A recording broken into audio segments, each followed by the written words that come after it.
So we launched the airplane at Papke's Landing at about 6 o'clock in the morning on Friday, April 10th. But it was so foggy out that I couldn't see to fly. I just had to taxi, kind of feel my way along. And went about 7-8 miles through the fog until it started breaking up at about Skogs Creek. But it was about 22 degrees or so, so the rime ice and stuff was forming up on the airplane so much that I didn't dare fly it.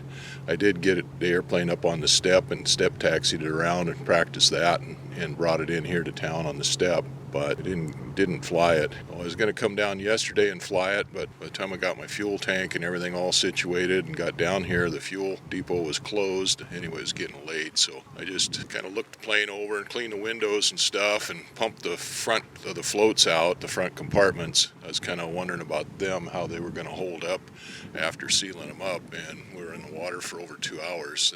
They were actually pretty good, pretty dry. Anyway, today's Easter Sunday. I'm going to go ahead and pre-flight the airplane and see if I can't take it out for a flight and see how it flies. Make sure it flies before I take off to go to work with it. Well, it's sitting here on the ramp now. We'll get it pre-flighted.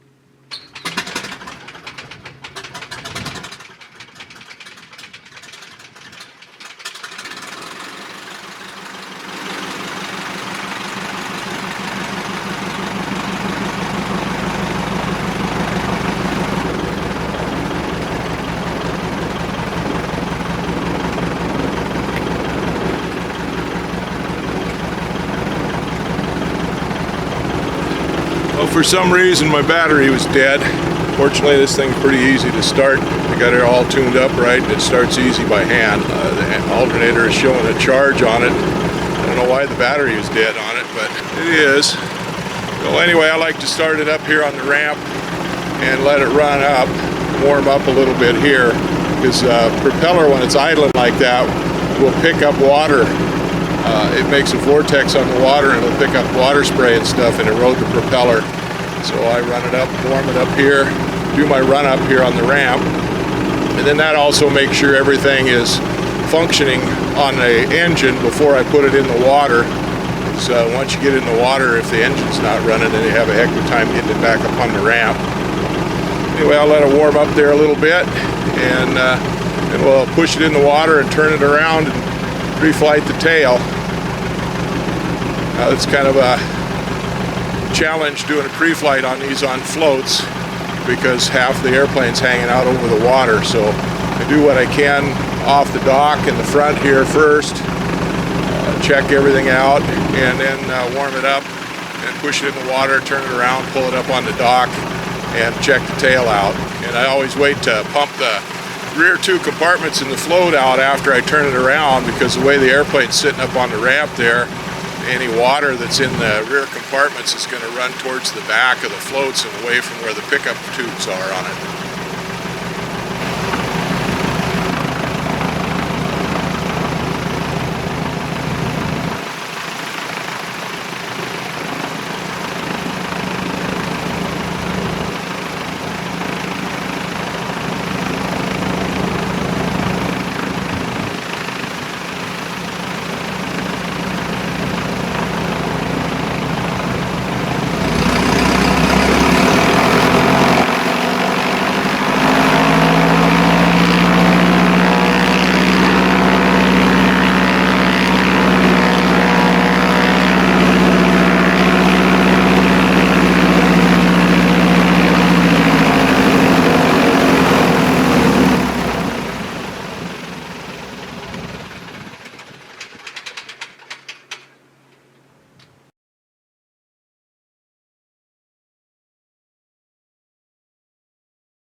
We got a little bit of trouble on the water rudders. The retract cables, I put heat shrink on where the NicoPress sleeve is, where they attach to the water rudders, and those heat shrink tubes got caught in the fairlead on the top of the water rudder post. So the cables are hanging up in that. So I gotta go get a pair of pliers and try to pull those out and see what I can do about fixing that. I went over the pickup and got a Leatherman tool. I keep one or two of these in the pickup all the time. When I first saw these, or when I first heard about these, I just thought they were another gimmick, just like so many of the others, these different kinds of tools that you get. And it wasn't until after I got one and used it a little bit that I saw how good of a tool it was. And I figured out that the only thing to improve on having a Leatherman is to have two Leathermen, because they've got a screwdriver as well as other tools in here. There's actually a Phillips head in here too on one side. Yeah, over here on this side. A can opener and stuff like that, and all a file. It's a pretty good file, a lot better than some of the junky tools that I've seen. But anyway, the only thing wrong with one of these is that whenever you need a screwdriver, there's usually a nut on the other side of it that needs to be held too. So you can either use the pliers to hold the nut or the screwdriver to turn the screw. So you really need two of them in your toolbox. I don't have any of them in the airplane. I should get a couple and stick in the airplane there, so I've got them.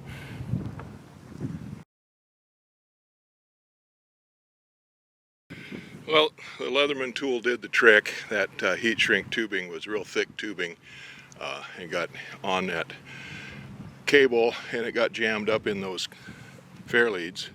So I was able to pull it out with these, and then took my old-timer knife and cut it off of there.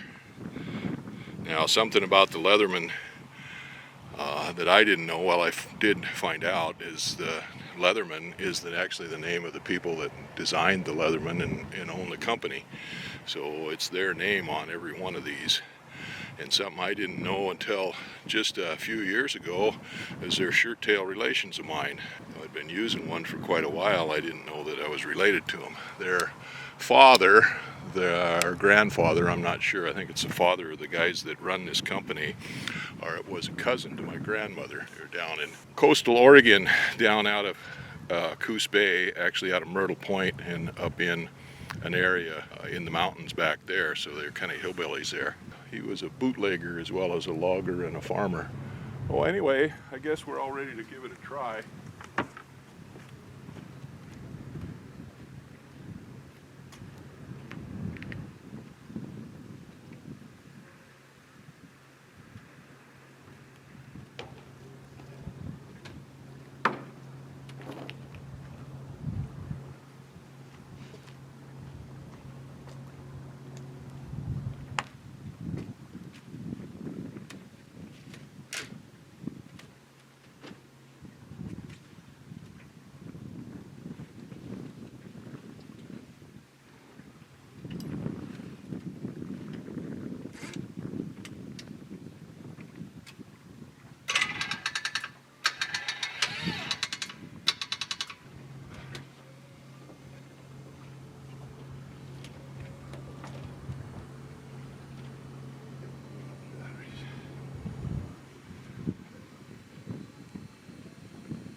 Yeah, my launch didn't quite go as expected there. I hoped that battery not having enough juice to start it and trying to hand prop it, and this current is coming in here now. We got an extreme low tide, had a -3 foot tide today, and it's starting to turn here now, and there's a little bit of a breeze. It's counter to the current, and anyway, it's swept the airplane off the ramp before I could get it started and moving. And luckily I got it over onto another dock and got it pinned up against there and got it started, and we got it over to the loading dock, so I'll head over there now. I'm going to need a little bit of gas before I go any flying. Fuel dock was closed early yesterday before I got to town. I couldn't get any, and of course today's Easter Sunday, so they're not open today. But I've still got a few gallons left in that tank in the back of the pickup of avgas, so I'm going to go ahead and put some in. I'm just going to put it in the right-hand tank. It'll cross feed into the other side. Anyway, I'll get a little gas in there so we can go for a ride.